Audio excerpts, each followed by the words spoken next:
Hi guys, and welcome to my final reveal for the Revell 1/32 scale Messerschmitt Me 262 B-1 U-1 Nightfighter. This is my star attraction in the diorama that I'm building for the LOVEWAFFE group build that I'm hosting on Facebook. That ends on February 28th, and so we've got a couple of weeks left plus 2 days. It's 12 today, and what do I think of this kit? Well, this kit was kindly sent to me, gifted to me by Bob Dyer, who sent me a lot of kits over the years. Really appreciate it, Bob. And when I had the LOVEWAFFE group build, that was a choice in the Revell fan club. I thought, okay, I know what kit I'm going to build, and because I've always wanted to build this, always wanted to build an Me 262. So that's the box, and it has 222 parts.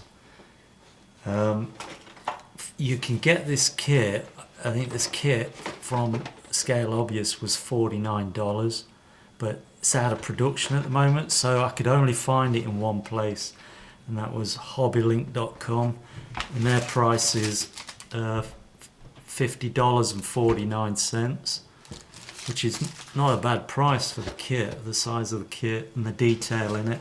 Comes with completely detailed undercarriage wheelbase. You've got detailed gun bay, detailed engine bays. They're not that highly detailed, sort of basic, the engines, but you can get plenty of aftermarket for this kit. You know, head-odd, big headsets, and the cockpit's nicely detailed as well. It comes with decals for the seat belts. I used aftermarket seat belts for this kit. So the additions I've used in this build are the aftermarket seat belts. The canopies, I've scratch built tie bars to hold the canopies open, tie bars for the machine gun doors to keep them open, and then obviously the antenna cable I've made from Easy Line, fine Easy Line. Now, what do I think of the kit? I think it's great. I really enjoyed building it, although I've read online build reviews that people had problems with the cockpit being tight and they had to do a lot of sanding to get it to fit. Now that makes me wonder, because I had no problems with this kit, fit issues.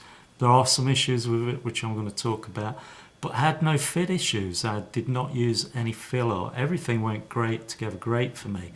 Now what I'm wondering is, when these people complain about fits, is when they trim the gates off the parts, like the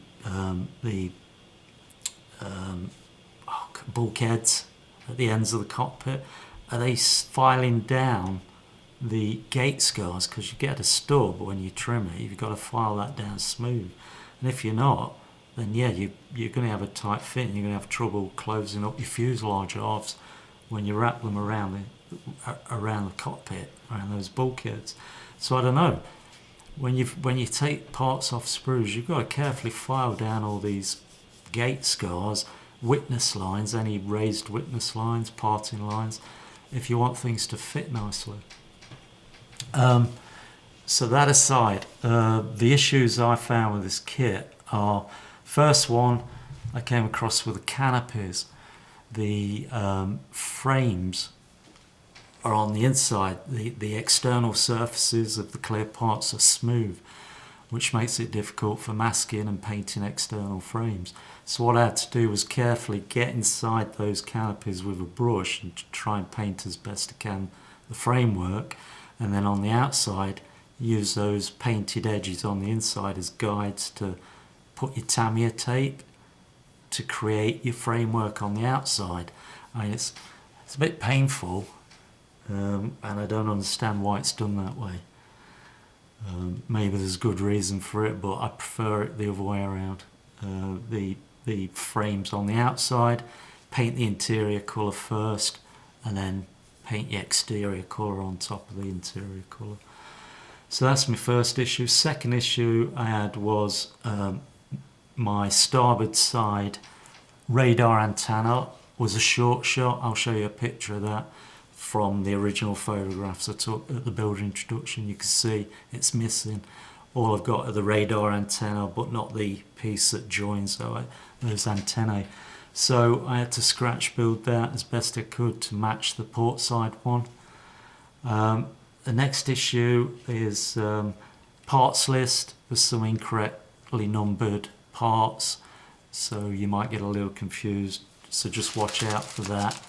And locations, there were some incorrect locations pointing out the location of a part and on a port side wing, and they're actually on the starboard side. I could have got that ready and showed you on in the instructions, one of the examples. Let me see if I can find it.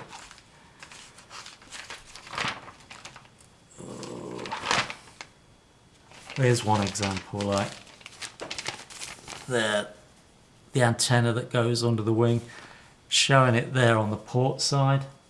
It actually goes on the starboard side, so that's one of the examples.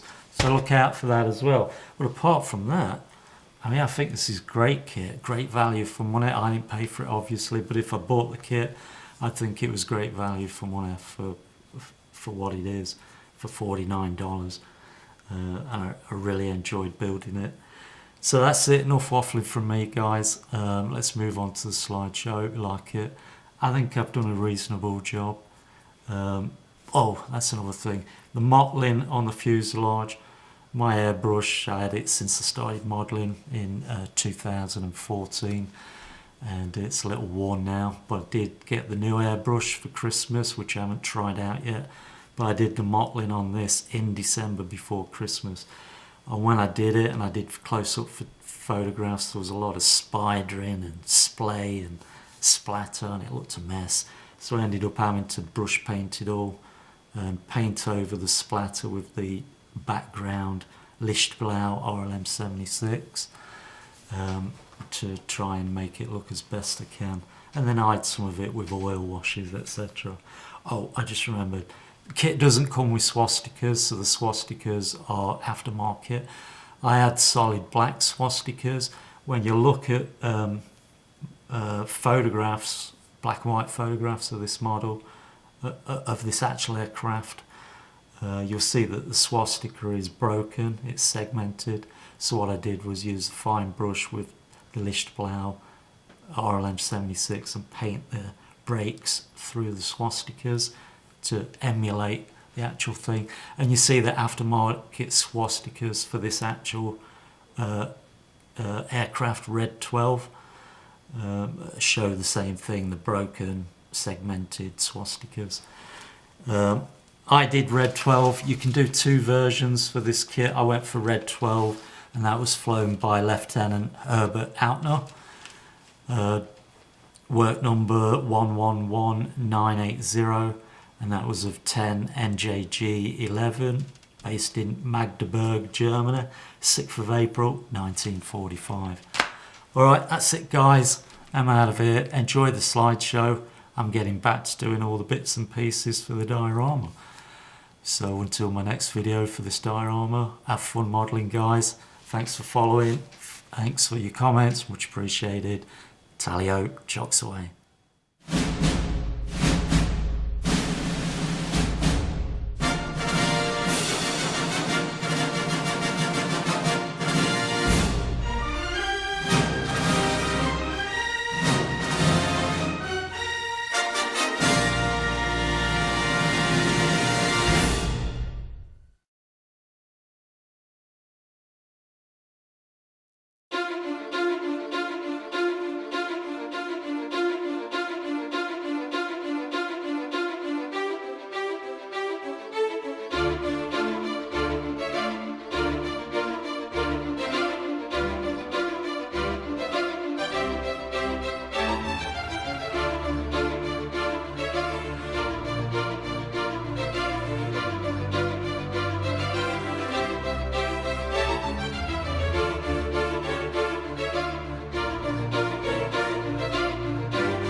Bye.